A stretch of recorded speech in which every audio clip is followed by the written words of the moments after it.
How do you feel about the directive that let's focus on Ukraine and this set of circumstances?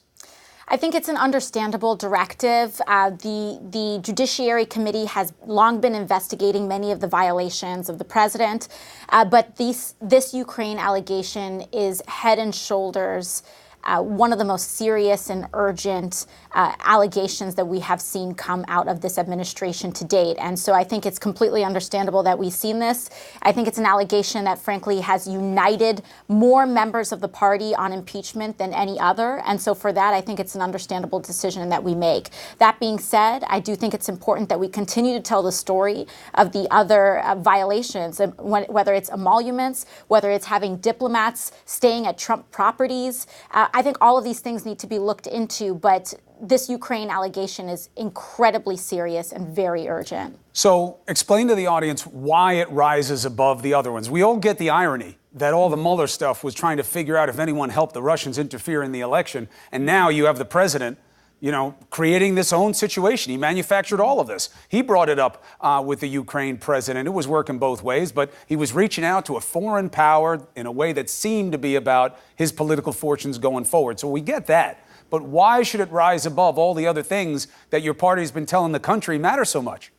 Well, I think one of the things that we've been seeing out of the president is that he has been engaging in continuously escalating, disturbing behavior. He's been breaking larger norms and bigger rules as time goes on. But what makes this Ukrainian allegation much more serious, first of all, is that this is a very serious matter of national security. We are talking about the president using the full power of the United States government in order to pursue and manufacture a politically motivated investigation against a political opponent. But what also makes this urgent is that this is about something that is going to happen, the 2020 election.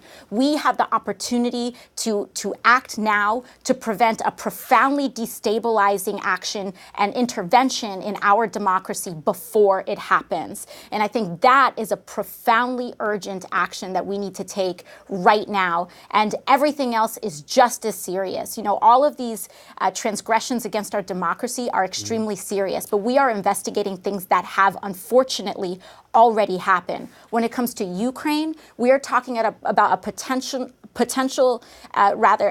meddling in the 2020 election that has still yet to happen. So you have the idea of preemptive action versus what so much of this country believes is a presumptive disposition, which is this is what you guys do. You use your power, you use it to help yourself, you'll take information on any opponent that you can get, and this is what they all do, and that's what he's doing, and it's not really a crime, and maybe you like it, maybe you don't, maybe you see substance, maybe it's just style, but to nullify an election, why is it that important? This is completely different. What we are talking about here is the president essentially participating in what looks like a series of events that looks like extortion, withholding aid to an ally, and then, quote unquote, asking for a favor to essentially benefit yourself politically, not in the interest of the United States of America, but in the interests of your own reelection. So you don't believe that he held up the money because they're dirty or he wanted the Europeans to help, and that he's just trying to get to the bottom of who interfered in our election in 2016, and there's reason to believe it started in Ukraine? Well, I think, Chris, when you look at this, the first red flag is that his personal lawyer is there. That is not normal. That is not normal in a democracy. Yeah, you could have stopped right there, Congresswoman. None of it's normal. And Rudy told me on the show, he didn't go there about Biden. He did go there about Biden. He went there on his own, only told the president about all of this after the fact. Now we get a very different reckoning. He said he did it on his own. Now he says the State Department asked him to go. I asked him if he went under color of authority of the president. He said no. Now it seems that he did. That's all screwy. How does it get us to impeachment? Well, one of the things that I think we see is that, first of all, he shouldn't have been there to begin with. Fair point. And whether he was there, whatever the guise is that he's saying, he should not have been there. Moreover, it doesn't even matter about his presence. The president of the United States in this transcript and has admitted himself to have brought Rudy Giuliani into the conversation with the president of Ukraine. And that in and of itself, it doesn't matter where he was physically, is a violation of our sworn duties and our oath to the Constitution of the United States. Any worry about, look, you have so many ideas for the country, and I want to talk to you about what a just society is, not just as a hashtag, but how you see it as this kind of comprehensive basket. It's kind of New Deal-y, where you're going with this. So you're going to go out there with your country. I mean, obviously, you've run your race, but as a collective party, are you worried that right now, we haven't measured since the Ukraine stuff. Really, we haven't measured since Rudy came on this show and really kind of escalated this whole process.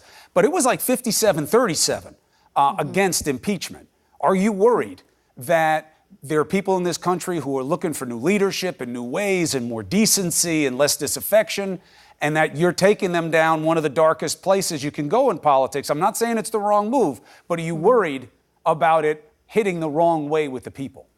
Well, I personally do not believe in fulfilling my obligations to my job based on polling data. I think we need to do our job. And we've been elected and sent here by the people of the United States of America to fulfill all of our obligations under the Constitution of the United States.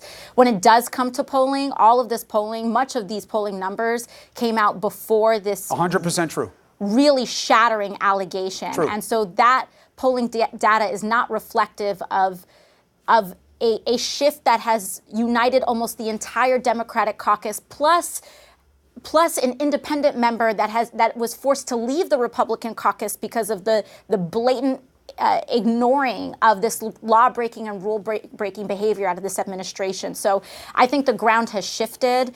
I don't believe in making decisions based on polling. I believe in our ability to organize the public, to educate the public, to talk to the public about why not just we as members of Congress must impeach the president, but why all people in the United States of America must recognize and understand that we need to put our country first before our considerations of re-election. And that goes from members of Congress all the way up to the president of the United States.